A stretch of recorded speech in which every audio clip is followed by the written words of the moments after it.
Hace 30.000 años, un hombre se detiene en la nieve. Su aliento forma nubes blancas en un aire que mata en minutos. Ante él, a menos de 100 metros, un mamut lanudo de 6 toneladas sacude su cabeza coronada por colmillos curvados como sables. El hombre pesa 70 kilos. No tiene armas de fuego. No tiene vehículo. No tiene radio de emergencia. Tiene una lanza de madera, un grupo de compañeros emboscados entre los árboles y un plan que lleva 3 días ejecutando. En unos instantes ese mamut caerá. Y ese hombre alimentará a su familia durante semanas. Este no era un accidente de la naturaleza. Era el resultado de algo que la ciencia tardó décadas en reconocer y que Hollywood todavía se niega a mostrar con honestidad. Los seres humanos del Paleolítico no eran criaturas torpes que sobrevivían por suerte entre las garras de un mundo hostil. Eran ingenieros, estrategas, psicólogos animales y cartógrafos vivientes en un planeta sin mapas. Mientras los grandes depredadores confiaban en la fuerza, ellos confiaban en algo infinitamente más peligroso: la inteligencia colectiva aplicada con una precisión quirúrgica a cada problema que el mundo les lanzaba. El Pleistoceno no era un mundo diseñado para nosotros. Era un mundo diseñado para matarnos. Las temperaturas caían a 40 grados bajo cero en las estepas euroasiáticas. Los bosques del período interglacial escondían leones de las cavernas, osos de las cavernas y leopardos que duplicaban en tamaño a los actuales. No teníamos el cuero grueso del rinoceronte lanudo, ni la velocidad del bisonte estepario, ni las garras del oso de cara corta, el depredador terrestre más grande que ha pisado este planeta. Éramos primates desnudos en un mundo que favorecía a los blindados, los rápidos y los letales. Y sin embargo, aquí estamos. La arqueología de los últimos 50 años ha desenterrado algo perturbador y magnífico a partes iguales. En yacimientos que van desde las orillas del Mar del Norte hasta las llanuras del Serengeti, los investigadores han encontrado evidencia de cacerías que desafían toda intuición moderna sobre lo que era posible sin tecnología industrial. Puntas de lanza aerodinámicas que demuestran un conocimiento empírico avanzado de la física de proyectiles. Fosos de caza cuidadosamente excavados en rutas migratorias que los cazadores conocían con décadas de antelación. Huesos de animales masivos acumulados en cantidades que solo se explican por operaciones coordinadas de decenas de personas actuando con la disciplina de un ejército. Lo que cazaron no fue solo comida. Lo que cazaron fue el futuro. Cada técnica perfeccionada, cada conocimiento transmitido, cada innovación compartida alrededor del fuego, era un ladrillo en la arquitectura de una civilización que aún no tenía nombre, pero que ya tenía alma. La historia de cómo los humanos del Paleolítico aprendieron a cazar no es la historia de la brutalidad primitiva que nos han vendido durante generaciones. Es la historia del momento exacto en que nuestra especie decidió, frente a un mundo imposible, que no iba a rendirse. Y lo que inventaron para sobrevivir cambió la naturaleza humana para siempre. Imagina que te despiertas en la estepa euroasiática hace 25.000 años. El sol apenas asoma sobre el horizonte y la temperatura ya marca 40 grados bajo cero. No tienes ropa fabricada en fábrica. No tienes calefacción. No tienes comida almacenada en ningún refugio cercano. A tu izquierda, entre la niebla congelada, se mueve algo enorme. Un rinoceronte lanudo de 2 toneladas que olisquea el aire en tu dirección. A tu derecha, las huellas frescas en la nieve te dicen que un león de las cavernas pasó por aquí hace menos de 1 hora. Tienes en la mano una lanza de madera y en el estómago el frío vacío de no haber comido en 2 días. Este escenario no es ficción. Es el contexto operativo en el que los seres humanos del Paleolítico Superior se despertaban cada mañana.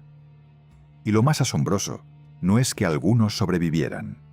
Lo más asombroso es que prosperaron durante decenas de miles de años en condiciones que un ser humano moderno, con toda su tecnología y conocimiento médico, no podría sostener durante más de 72 horas. La hipotermia mata en pocas horas. La deshidratación, aunque parezca paradójico en un mundo cubierto de hielo, mata en 3 días. La inanición completa el panorama en cuestión de semanas. Ninguno de esos plazos es generoso cuando el mundo entero actúa como un depredador. El Pleistoceno tardío, el período que abarca aproximadamente desde hace 120.000 hasta hace 11.000 años, fue uno de los capítulos más violentos de la historia climática de nuestro planeta. Las glaciaciones avanzaban y retrocedían en ciclos que borraban ecosistemas completos en el lapso de pocas generaciones humanas. Los registros de núcleos de hielo, extraídos en Groenlandia y la Antártida, revelan oscilaciones térmicas de hasta 10 grados centígrados en períodos de apenas décadas. Para los humanos que vivían sobre la superficie de ese planeta en convulsión, adaptarse no era una opción académica ni una metáfora motivacional. Adaptarse era la diferencia entre que tu linaje continuara o desapareciera sin dejar rastro.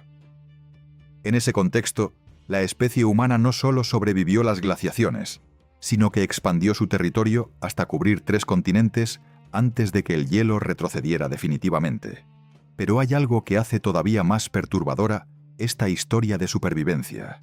Nosotros no éramos, en términos puramente biológicos, los candidatos más obvios para dominar ese ecosistema.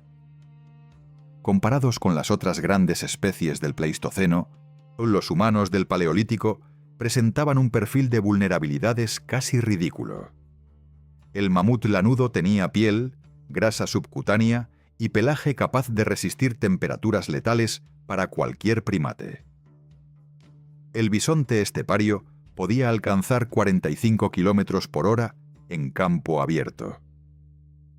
El oso de las cavernas, que alcanzaba los 800 kilos en los especímenes adultos, era físicamente capaz de matar a cualquier humano con un solo golpe de zarpa.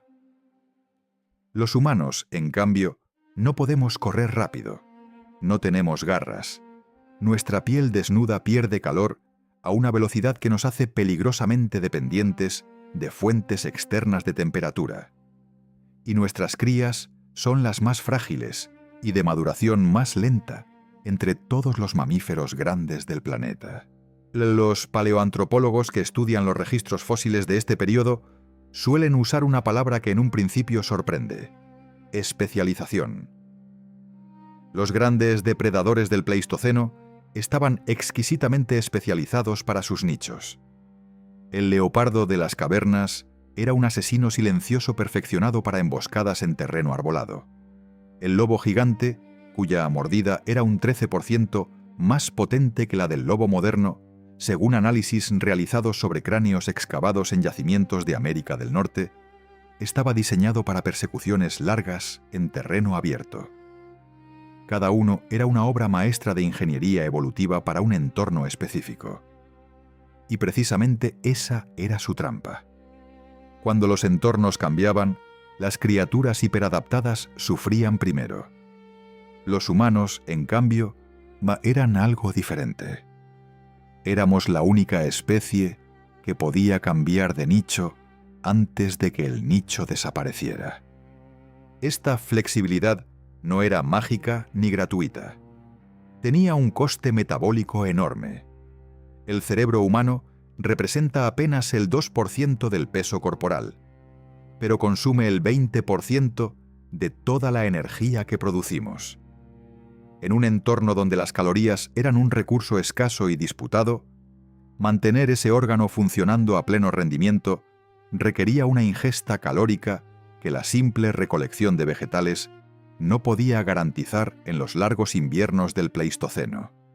Aquí radica uno de los grandes dilemas de la supervivencia paleolítica, el nudo que lo explica casi todo. El cerebro que necesitaban para cazar eficientemente era el mismo cerebro que los obligaba a cazar con urgencia para sobrevivir. La caza no era una actividad cultural ni un rito de paso.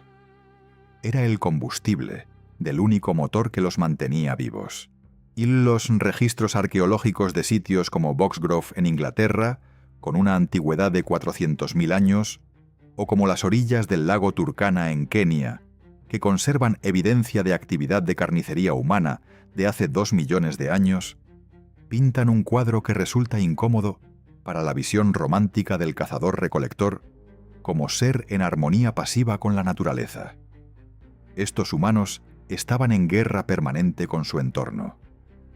No una guerra de odio, sino una guerra de necesidad. Cada excavación de esos yacimientos ha sacado a la luz no solo herramientas, sino estrategias. La distribución espacial de los huesos indica que los animales no eran procesados donde morían, sino transportados a lugares específicos. Eso implica planificación, comunicación y un mapa mental del territorio que los investigadores modernos solo empiezan a comprender en toda su sofisticación. Y aquí está la paradoja que este relato va a desmantelar capa a capa. El mundo del Pleistoceno debería haber sido el cementerio de nuestra especie. Cada factor ambiental parecía conspirar contra la supervivencia de un primate bípedo, de piel desnuda, lento y metabólicamente exigente. Pero esos humanos no solo resistieron ese mundo, lo convirtieron en su despensa, en su laboratorio y en el escenario de uno de los proyectos de ingenieros más ambiciosos que ningún ser vivo ha emprendido jamás. Lo hicieron sin acero, sin pólvora, sin comunicaciones digitales, sin hospitales y sin la acumulación de conocimiento científico que damos por sentada cada vez que encendemos una luz o abrimos un grifo. Lo hicieron con el único recurso que el Pleistoceno no podía congelar ni depredar: la capacidad de pensar en grupo, de transmitir lo aprendido y de imaginar soluciones que todavía no existían. Esa capacidad tiene un nombre técnico en la literatura antropológica moderna: inteligencia cultural acumulativa. Pero más allá del término académico, lo que describe es algo que cualquier ser humano reconoce de forma visceral cuando lo examina de cerca. Es la diferencia entre el individuo que muere en la tundra y el grupo que la atraviesa. Es la distancia entre el cazador que falla y el cazador que aprende, enseña y mejora el método para que la próxima generación falle menos. Esa inteligencia no apareció de golpe. Se construyó despacio, durante miles de generaciones, a un precio medido en vidas y en inviernos superados por muy poco margen. Y el resultado de ese proceso lento y brutal fue una criatura que, enfrentada al mundo más hostil de su historia, aprendió a convertir cada una de sus debilidades en una herramienta de dominio. Existe una imagen que el cine ha grabado a fuego en el imaginario colectivo. Un hombre encorvado, cubierto de pieles mal cosidas, con una maza de madera tosca en la mano, gruñendo ante una hoguera mientras arrastra a su compañera por el cabello. Esa imagen ha aparecido en decenas de películas, en miles de ilustraciones de libros de texto y en incontables representaciones culturales que se repiten desde principios del siglo XX. Es reconocible, cómoda y completamente falsa. No es una simplificación generosa de la realidad, es su antítesis exacta. Y lo más revelador no es que Hollywood la inventara, sino que la ciencia tardó décadas en desmentirla con la contundencia que merece, en parte porque los propios investigadores del siglo XIX y principios del XX llegaron a los yacimientos con los mismos prejuicios culturales que los guionistas. El término que usamos popularmente, hombre de las cavernas, es en sí mismo una distorsión. La mayoría de los humanos del Paleolítico no vivían en cavernas de forma permanente. Las cuevas eran refugios estacionales, lugares de ceremonia, espacios para almacenar herramientas o procesar pieles, pero no hogares fijos en el sentido moderno. Los humanos del Paleolítico Superior eran altamente móviles, siguiendo las rutas migratorias de los animales que cazaban con una precisión logística que requería conocimiento acumulado de geografía, climatología y comportamiento animal transmitido a través de generaciones. Vivir en una cueva de forma permanente habría sido, paradójicamente, una estrategia de supervivencia deficiente. La movilidad era la clave, y la movilidad requería planificación, no instinto. El yacimiento de Schöningen, en la actual Alemania, cambió para siempre la conversación académica sobre las capacidades cognitivas de los cazadores prehistóricos. En 1995, los arqueólogos que excavaban ese sitio extrajeron del suelo algo que nadie esperaba encontrar en sedimentos de 300.000 años de antigüedad. 8 lanzas de madera de abeto perfectamente conservadas, con una longitud de entre 1,8 y 2,5 metros, fabricadas con la misma lógica de ingeniería que una jabalina moderna de competición. El centro de gravedad de cada lanza estaba situado en el primer tercio de su longitud, exactamente donde debe estar para maximizar la distancia y precisión de lanzamiento. Eso no es accidente, es física aplicada. Es conocimiento empírico acumulado durante generaciones de prueba, error y refinamiento sistemático. Pero Schöningen no era una excepción aislada. En el yacimiento de Boxgrove, en la costa sur de Inglaterra, con una antigüedad de 400.000 años, los investigadores encontraron algo igualmente perturbador para la imagen del bruto primitivo. Marcas de corte en huesos de caballos y rinocerontes que revelan una secuencia de despiece metódico, eficiente y completamente estandarizado. La misma secuencia de cortes aparecía en animales diferentes, procesados en momentos distintos y por individuos distintos. Eso implica que había un protocolo, una técnica enseñada, aprendida y ejecutada con consistencia. No es el comportamiento de una criatura que reacciona por instinto. Es el comportamiento de una criatura que ha codificado el conocimiento y lo transmite de forma deliberada. Los útiles de piedra tallada, que durante décadas fueron considerados por los investigadores como evidencia de capacidad técnica rudimentaria, han resultado ser exactamente lo contrario cuando se analizan con las metodologías modernas. El proceso de talla del sílex, conocido técnicamente como talla lítica, requiere un conocimiento profundo de la estructura cristalina de la roca, de los ángulos precisos de percusión y de la secuencia exacta de golpes necesaria para extraer una lasca con la forma y el filo deseados. Experimentos modernos, realizados por arqueólogos especializados en tecnología lítica, demuestran que aprender a tallar sílex, al nivel de precisión que muestran los útiles del Paleolítico Superior, requiere entre 500 y 2.000 horas de práctica guiada. Eso no es instinto. Eso es aprendizaje estructurado. Eso es educación. El sitio de Atapuerca, en la provincia de Burgos, España, ha proporcionado uno de los registros más completos del comportamiento social de los homínidos europeos de los últimos 800.000 años. Entre los hallazgos que más han perturbado las asunciones previas sobre la vida cognitiva y social de estos grupos destaca la sima de los huesos, donde los investigadores encontraron los restos acumulados de al menos 28 individuos de la especie Homo heidelbergensis. El análisis de esos restos reveló patrones de acumulación deliberada que la mayoría de los especialistas interpreta como evidencia de prácticas funerarias o de tratamiento específico de los muertos. Un grupo que trata a sus muertos de forma ritualizada no es un grupo que actúa por impulso. Es un grupo con estructura social compleja, con normas culturales transmitidas y con una conciencia de identidad colectiva que trasciende la mera supervivencia inmediata. La imagen del cazador solitario, ese macho alfa que sale al amanecer con su lanza y regresa al atardecer con un ciervo al hombro, es otra de las fantasías que la arqueología ha demolido sin contemplaciones. Todo el registro disponible apunta en una dirección contraria y mucho más sofisticada.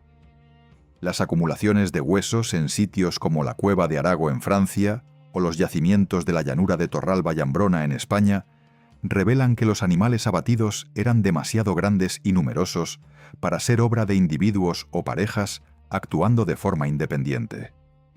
Estamos hablando de elefantes de estepa, una de bisontes y de mamuts, cuyo procesamiento eficiente requería grupos coordinados de entre 10 y 30 personas actuando con roles diferenciados. Alguien vigilaba los flancos. Alguien dirigía el acorralamiento. Alguien supervisaba el despiece. La caza paleolítica era una operación con división del trabajo. Hay un detalle que los investigadores que estudian tecnología de herramientas del Paleolítico mencionan con frecuencia y que merece detenerse a contemplar. En múltiples yacimientos europeos y africanos, los arqueólogos han encontrado piezas de sílex tallado fabricadas con materiales que no proceden del entorno geológico local. El sílex más cercano estaba a decenas, a veces a más de 100 kilómetros de distancia. Eso significa que alguien transportó esa materia prima, o que existían redes de intercambio entre grupos humanos separados por grandes distancias. Ambas posibilidades implican lo mismo: planificación a largo plazo, relaciones sociales entre grupos distintos y una economía de recursos que operaba en una escala geográfica que resulta sorprendente para poblaciones que se mueven a pie en un mundo sin caminos. Lo que la arqueología de las últimas 5 décadas ha ensamblado, fragmento a fragmento, es el retrato de una criatura que nunca fue el bruto de las películas. Era, en cambio, algo más inquietante y más fascinante. Un ingeniero sin laboratorio, un estratega sin escritura, un educador sin escuela. Cada herramienta hallada en esos yacimientos es la solución materializada a un problema concreto. Cada patrón de comportamiento registrado en los huesos y en la distribución de los artefactos es la huella de una mente que no se limitaba a reaccionar ante el mundo, sino que lo anticipaba, lo modelaba y lo transformaba. La pregunta entonces no es cómo sobrevivieron a pesar de su primitivismo. La pregunta correcta, la que abre todo lo demás, es esta: ¿qué técnicas específicas construyeron para convertir un mundo diseñado para matarlos en el territorio donde se volvieron invencibles? Una lanza de madera no parece, a primera vista, el arma con la que una especie conquista un continente. Parece insuficiente. Parece desesperada. Frente a un mamut lanudo de 6 toneladas, con colmillos que podían alcanzar los metros de longitud, y una piel de varios centímetros de grosor, reforzada por una capa de grasa subcutánea densa como el corcho, una vara de madera con la punta endurecida al fuego, parece un insulto a la física. Y sin embargo, esa lanza, en sus distintas iteraciones y variantes desarrolladas a lo largo de cientos de miles de años, fue el eje sobre el que giró toda la estrategia de caza del Paleolítico. No porque fuera el arma perfecta, sino porque era la plataforma sobre la que los cazadores construyeron algo mucho más sofisticado. Un sistema completo de ingeniería letal que combinaba física, biología animal y engaño calculado con una coherencia que resulta difícil de no admirar. El primer principio que los cazadores paleolíticos dominaban con maestría era uno que cualquier ingeniero moderno reconocería de inmediato: la concentración de fuerza. Un impacto distribuido sobre una superficie amplia produce daño superficial. Un impacto concentrado en el área más pequeña posible perfora, penetra y destruye tejido profundo. Las puntas de lanza de sílex talladas que los arqueólogos han extraído de yacimientos desde la Dordoña francesa hasta las orillas del río Vaal en Sudáfrica no son simplemente piedras afiladas.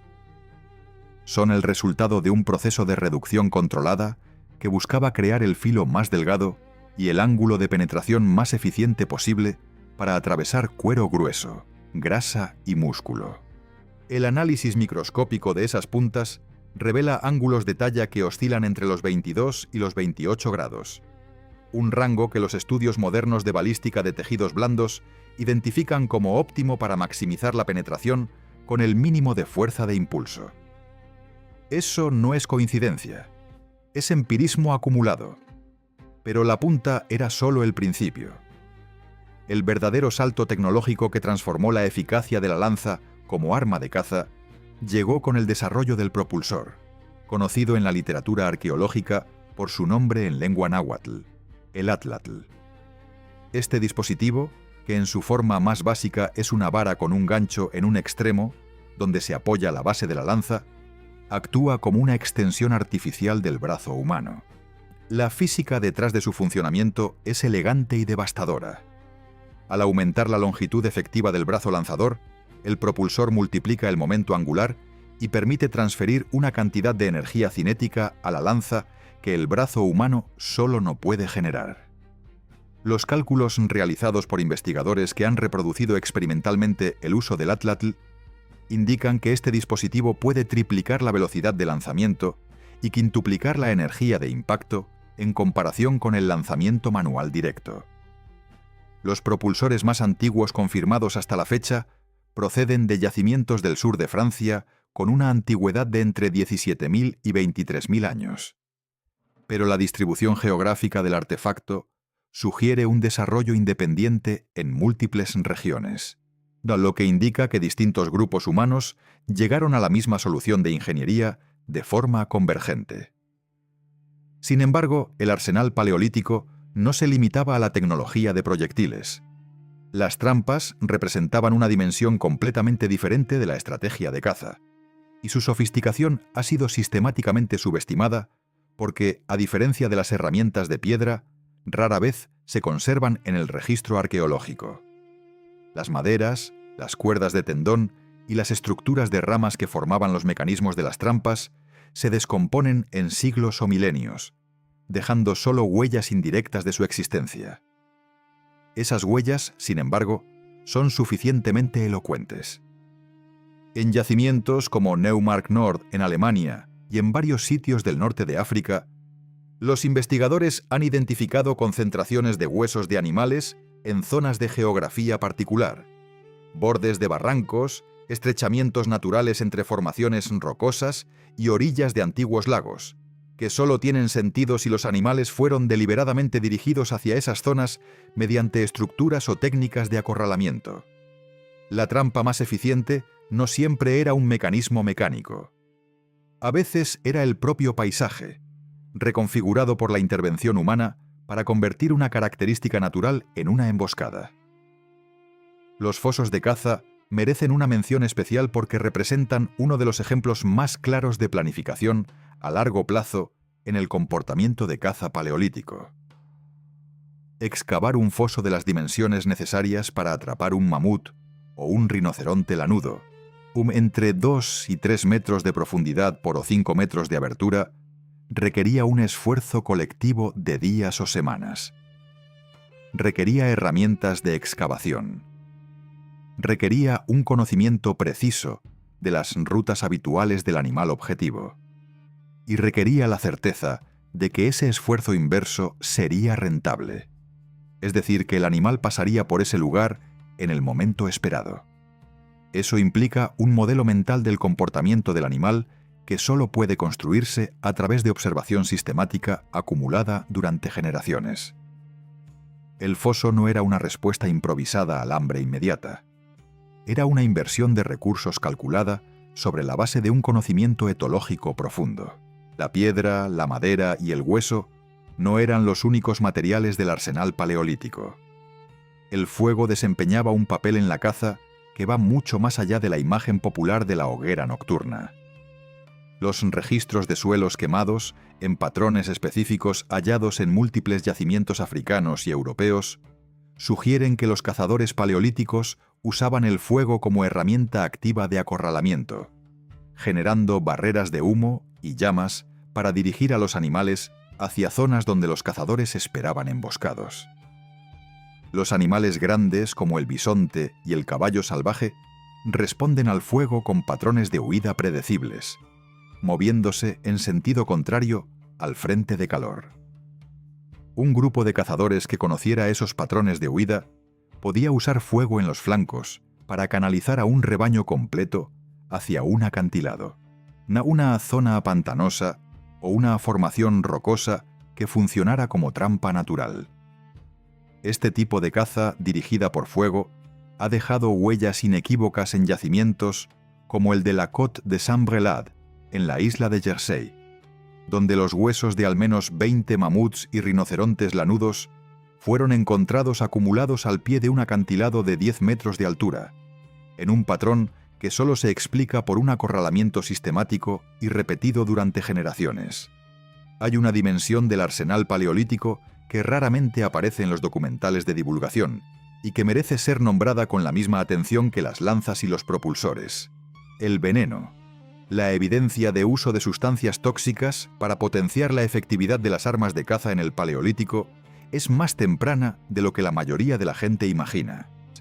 En la cueva de Blombos y en otros yacimientos del sur de África, con antigüedades de entre 50 y 70.000 años, los investigadores han encontrado residuos de compuestos a base de plantas que los análisis químicos identifican como precursores de sustancias con propiedades paralizantes o letales.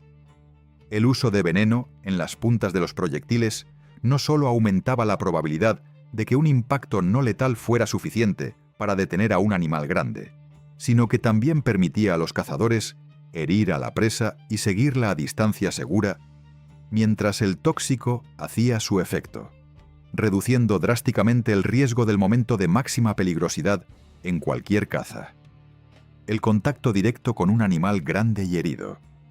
El conjunto de todo este arsenal, las lanzas aerodinámicas, los propulsores que multiplicaban su energía, las trampas que convertían el paisaje en aliado, el fuego que reescribía la geografía del miedo animal y los compuestos tóxicos que convertían un rasguño en sentencia, no era una colección casual de recursos independientes.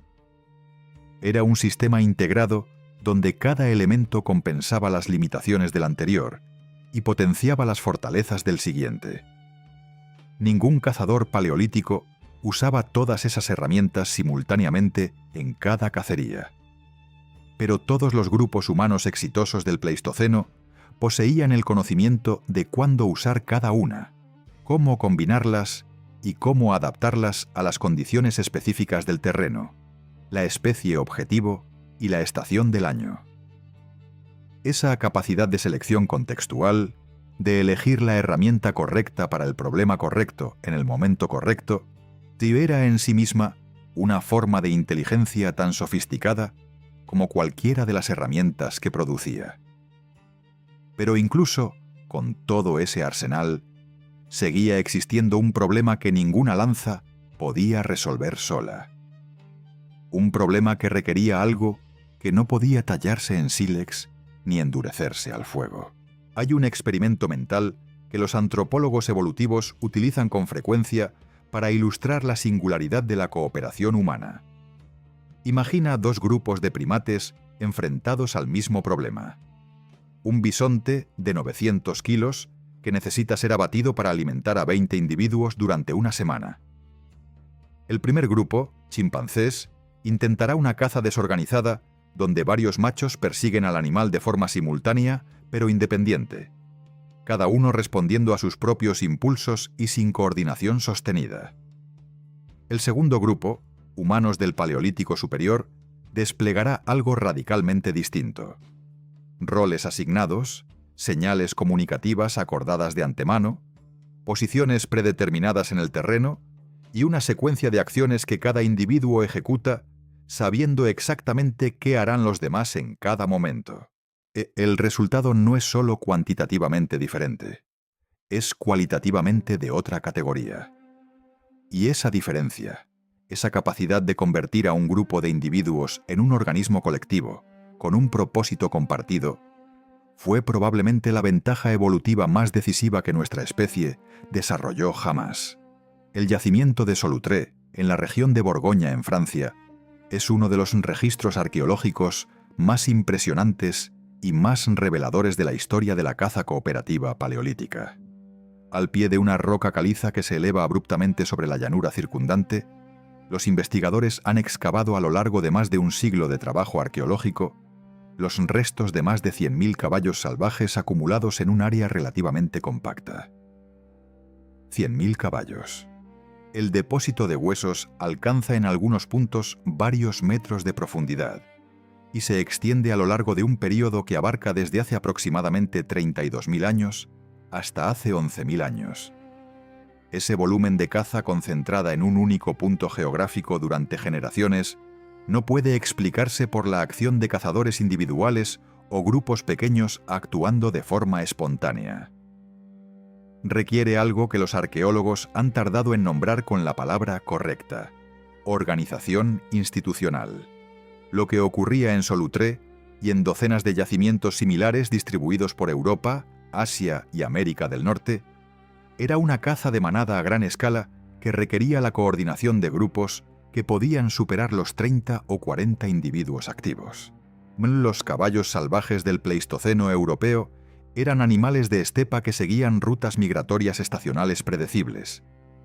Los grupos humanos que cazaban en Solutré conocían esas rutas con la precisión que solo da el conocimiento transgeneracional. Sabían en qué época del año el rebaño pasaría por la base de esa roca. Sabían qué configuración del terreno canalizaría el pánico del rebaño hacia el acantilado. Y sabían cómo distribuirse en el paisaje para ejecutar el acorralamiento sin que ningún flanco quedara abierto y sin que ningún individuo del grupo actuara antes del momento acordado. Esa coordinación no surge espontáneamente. Se planifica, se ensaya y se transmite.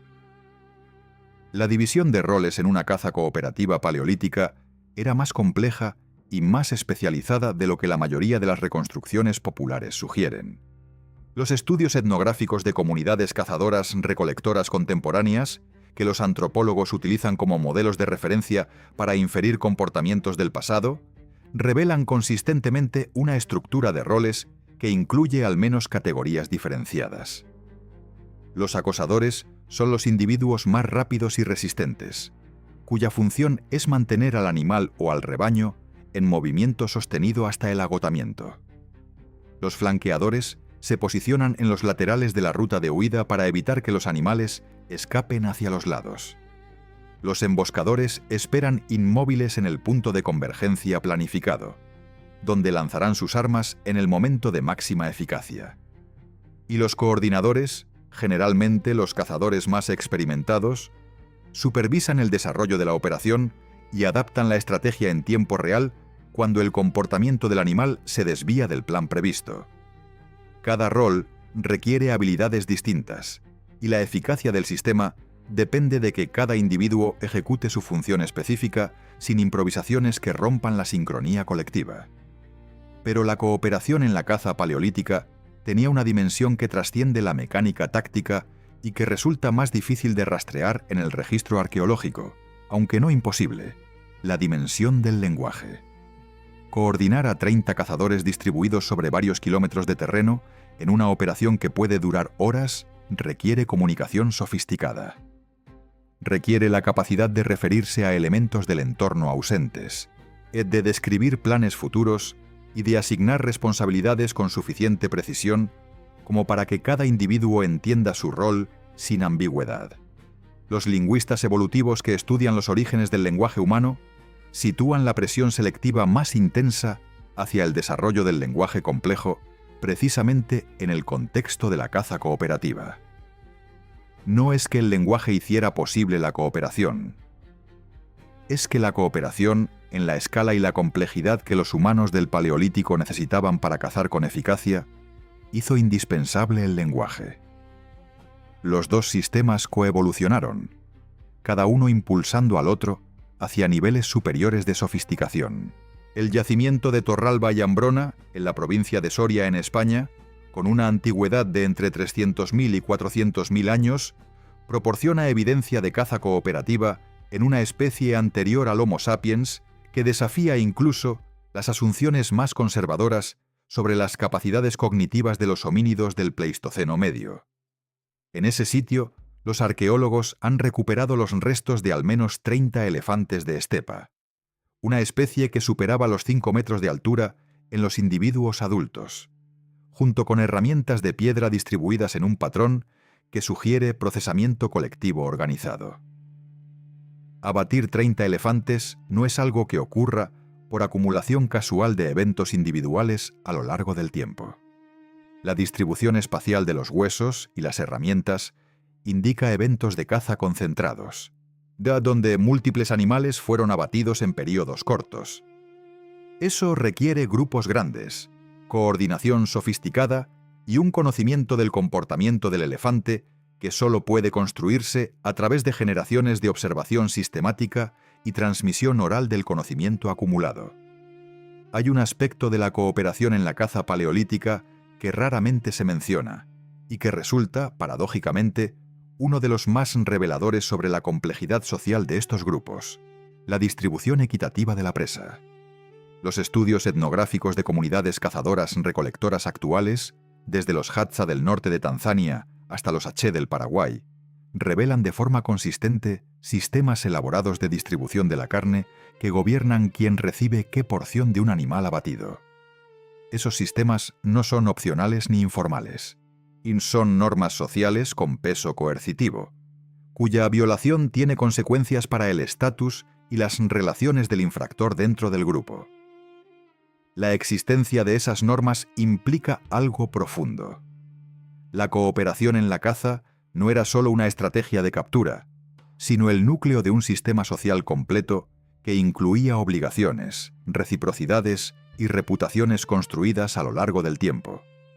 El cazador que participaba en la caza cooperativa no solo estaba buscando comida, estaba invirtiendo en su red social, en las alianzas que lo protegerían cuando él mismo no pudiera cazar, cuando estuviera enfermo o cuando el invierno fuera demasiado largo. Esta dimensión social de la caza cooperativa tiene una implicación que los investigadores del comportamiento evolutivo han comenzado a explorar con especial interés en la última década: la caza como mecanismo de selección cultural acelerada. Los grupos con mayor capacidad de coordinación cazaban con más eficacia. Los grupos que cazaban con más eficacia tenían mayor acceso a proteínas y calorías de alta densidad. Los grupos mejor alimentados tenían mayor supervivencia infantil, mayor longevidad adulta y mayor capacidad de sostener a individuos especializados en roles no directamente productivos, como los fabricantes de herramientas, los conocedores de plantas medicinales o los transmisores de conocimiento ritual. En consecuencia, los rasgos cognitivos y de personalidad que favorecían la cooperación, la capacidad de inhibir el impulso individual en favor del plan colectivo, la tendencia a compartir información, la sensibilidad a las normas del grupo, se propagaban con mayor velocidad en las poblaciones de cazadores cooperativos que en aquellas donde la caza era predominantemente individual.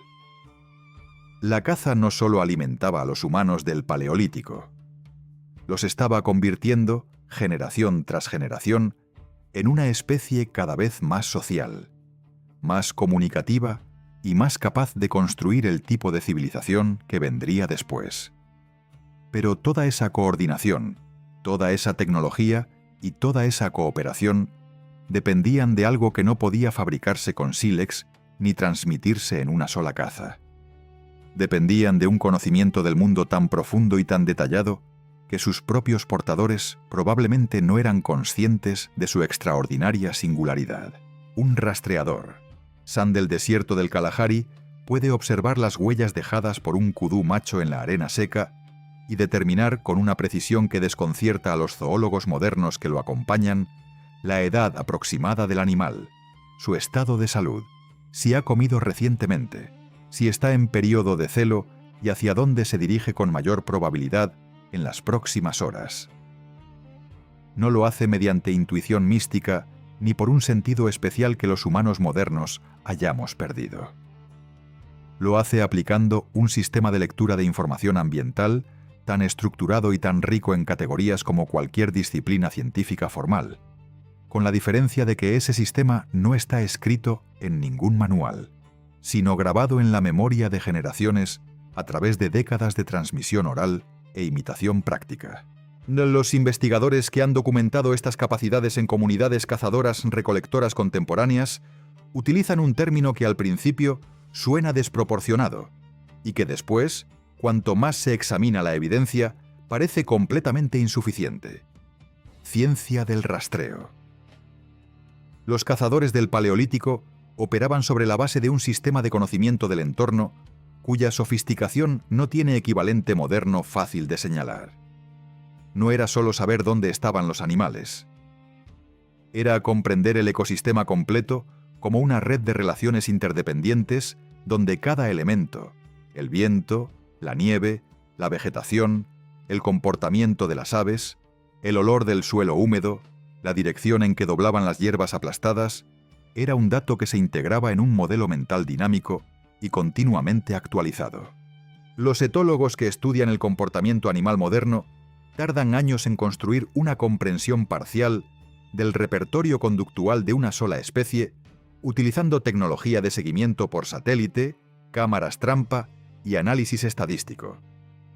Los cazadores paleolíticos construían un conocimiento funcionalmente equivalente y en muchos aspectos más detallado para docenas de especies simultáneamente, utilizando únicamente sus sentidos, su memoria y el conocimiento acumulado por todos los cazadores que los habían precedido. El rastreo activo, la práctica de seguir a un animal herido o fatigado durante horas o días hasta que el cazador puede aproximarse lo suficiente para ejecutar el golpe final. Es una de las técnicas de caza que los investigadores han identificado como potencialmente exclusiva de los humanos entre todos los grandes predadores del Pleistoceno. El biólogo evolucionista Daniel Lieberman, de la Universidad de Harvard, ha desarrollado y documentado extensamente la hipótesis de la caza por persistencia, que propone que los humanos están biológicamente diseñados para perseguir presas a velocidades moderadas durante períodos prolongados que ningún otro mamífero terrestre de tamaño similar puede sostener. Nuestra capacidad de sudar a través de la piel desnuda nos permite disipar calor de forma mucho más eficiente que los animales cubiertos de pelo o plumas, que dependen principalmente del jadeo para regular su temperatura corporal. En condiciones de calor moderado a intenso y un grupo de cazadores que mantuviera a un animal grande, moviéndose sin permitirle descansar durante 5 horas, podía literalmente sobrecalentarlo hasta la inmovilización. Esta técnica requería una resistencia física extraordinaria, pero también requería algo más difícil de entrenar: la capacidad de anticipar los movimientos del animal con suficiente precisión como para interceptarlos repetidamente antes de que pudiera refugiarse en la sombra o el agua. Esa capacidad de anticipación era el producto directo del conocimiento etológico profundo que los cazadores paleolíticos acumulaban desde la infancia. Los niños de las comunidades cazadoras-recolectoras no aprendían sobre los animales en un contexto separado de la vida adulta. Crecían inmersos en un entorno donde la observación del comportamiento animal era una actividad cotidiana, constante y evaluada por los adultos del grupo. Aprendían a distinguir el rastro de un lobo del de un zorro por la proporción entre la longitud de la zancada y la profundidad de la huella. Aprendían que ciertos pájaros alertan con llamadas específicas cuando un depredador se mueve por el sotobosque, y que esas mismas llamadas podían usarse para inferir la posición de una presa que los cazadores no podían ver directamente. Aprendían que determinadas plantas florecen en las zonas donde el suelo ha sido removido recientemente por el ozado de jabalíes, lo que indica presencia reciente del animal en el área. Cada una de esas piezas de conocimiento era trivial por separado. Integradas en el modelo mental de un cazador experimentado, formaban un sistema de inteligencia ambiental de una riqueza que los ecólogos modernos apenas están comenzando a cuantificar. El conocimiento del territorio iba mucho más allá de saber dónde vivían los animales en un momento dado.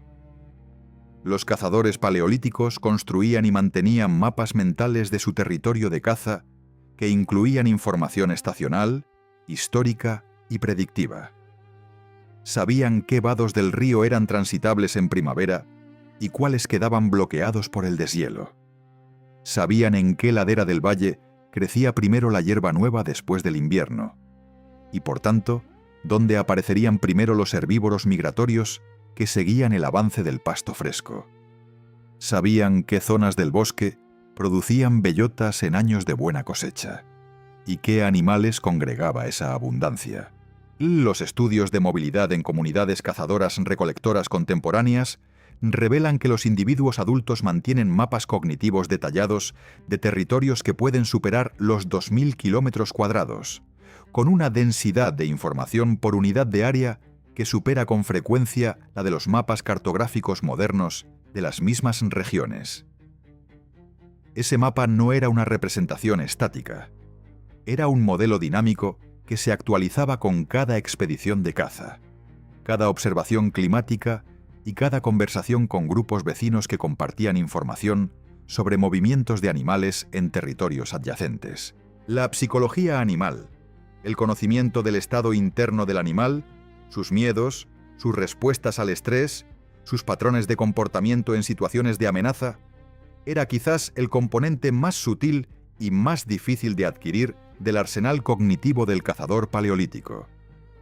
Saber dónde está un animal es necesario, pero no suficiente. Saber cómo va a reaccionar ese animal específico, en ese terreno específico, en esas condiciones climáticas específicas, ante una determinada secuencia de estímulos, es lo que separa la emboscada que funciona de la que fracasa. Los cazadores experimentados sabían que un bisonte aislado de su manada se comporta de forma radicalmente diferente a uno integrado en el grupo.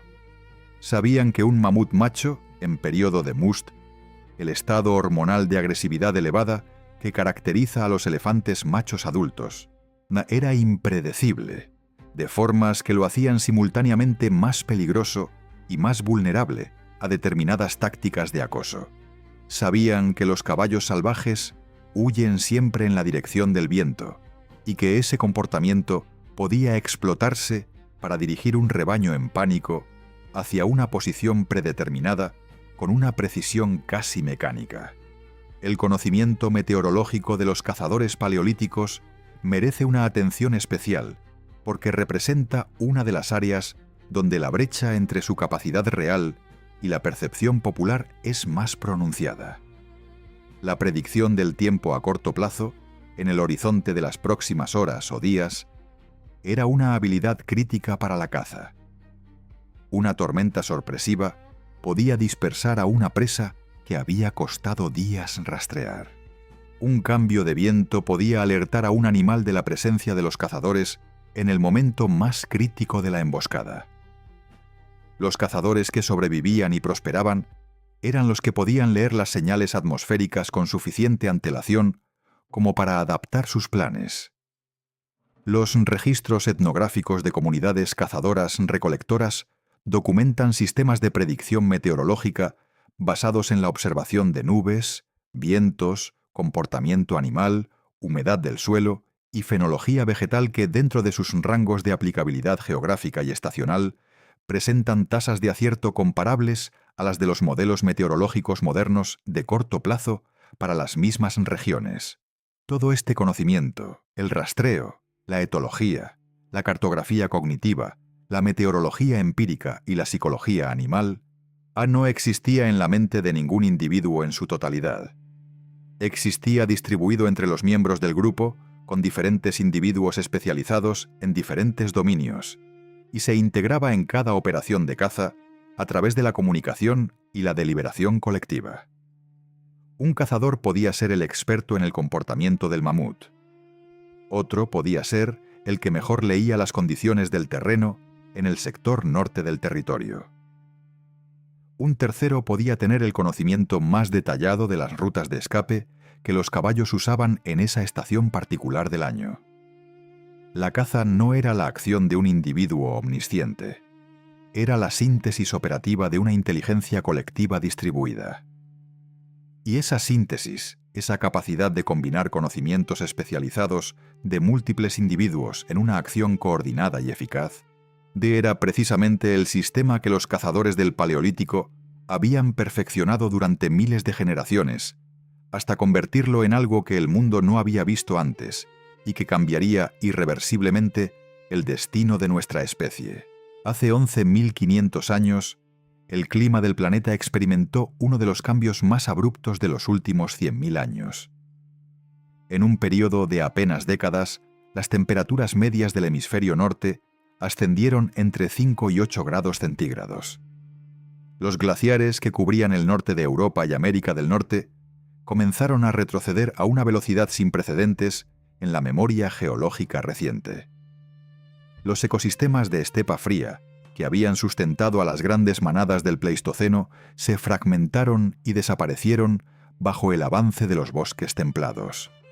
El mamut lanudo, el rinoceronte lanudo, el bisonte de estepa europeo, el megaceronte con su cornamenta de metros de envergadura, todos ellos desaparecieron en el lapso de unos pocos milenios. El mundo sobre el que los cazadores del Paleolítico habían construido durante decenas de miles de años su extraordinario sistema de supervivencia se disolvió bajo sus pies con una velocidad que no dejaba tiempo para adaptaciones biológicas. Y sin embargo, los humanos no desaparecieron con él. Hicieron algo que ninguna otra especie afectada por esa catástrofe climática fue capaz de hacer. Se reinventaron. Esa reinvención no fue un milagro ni un accidente afortunado. Fue la consecuencia directa y lógica de todo lo que los cazadores paleolíticos habían construido durante los milenios anteriores. Los mismos sistemas cognitivos que les habían permitido adaptarse a las variaciones climáticas del Pleistoceno, leer el entorno, anticipar el cambio, transmitir conocimiento entre generaciones y coordinar respuestas colectivas a problemas nuevos, se aplicaron ahora a un desafío de escala diferente, pero de naturaleza idéntica. Los grupos que habían cazado mamuts durante generaciones comenzaron a diversificar sus presas hacia especies más pequeñas y más ágiles. Los que habían diseñado sus herramientas para penetrar el cuero grueso de los megaherbívoros comenzaron a miniaturizar sus tecnologías líticas para fabricar microlitos, puntas diminutas que podían montarse en flechas disparadas con arcos, armas optimizadas para la caza de los ciervos, jabalíes y aves que poblaban los nuevos bosques. Los que habían construido su conocimiento del territorio alrededor de las rutas migratorias de las grandes manadas comenzaron a cartografiar los nuevos ecosistemas con la misma meticulosidad empírica que habían aplicado a los anteriores. No perdieron su herencia cognitiva cuando desapareció el mundo que la había forjado. La aplicaron a un mundo nuevo. La transición hacia el Neolítico, el período en que los grupos humanos comenzaron a desarrollar la agricultura y la ganadería hace aproximadamente 10.000 años en el creciente fértil y de forma independiente en otras regiones del mundo, es habitualmente presentada en los relatos históricos populares como una ruptura radical con el pasado cazador-recolector.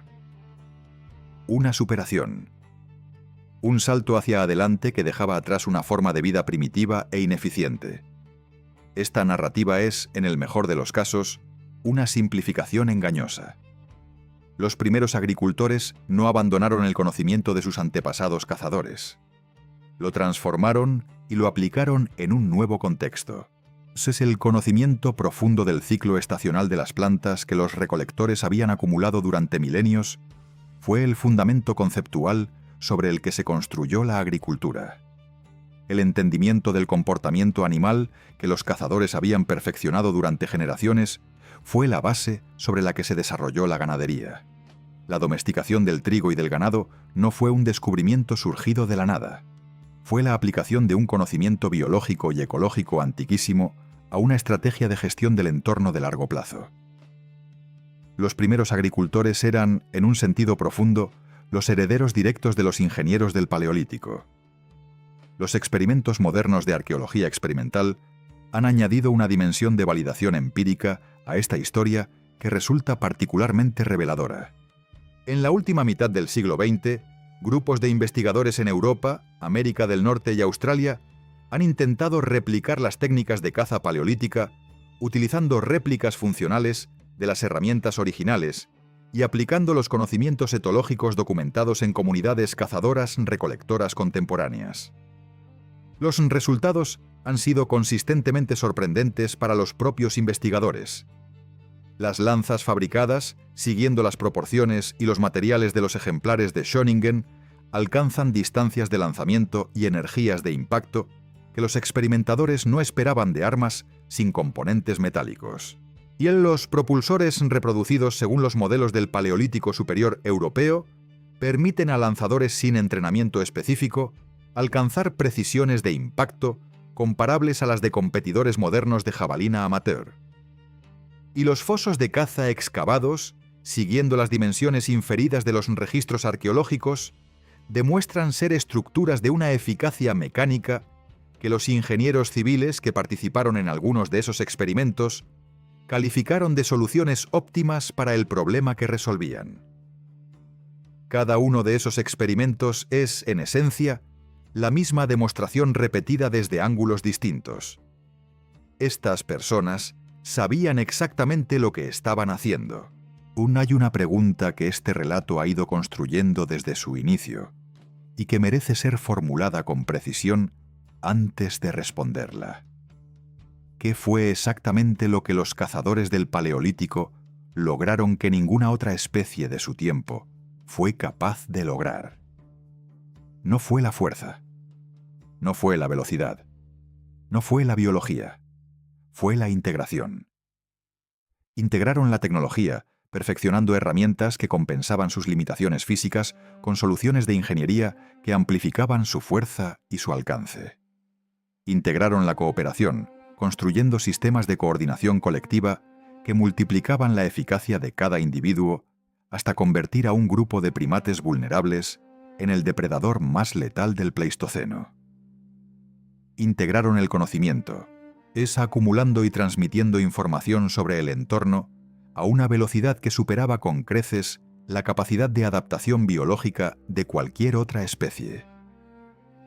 Y cuando el mundo cambió, y todas esas estrategias tuvieron que aplicarse a un contexto radicalmente diferente, integraron la adaptabilidad misma, la capacidad de reconocer que el sistema que había funcionado hasta ayer necesitaba ser revisado, y de hacer esa revisión sin perder lo esencial de lo que lo había hecho funcionar.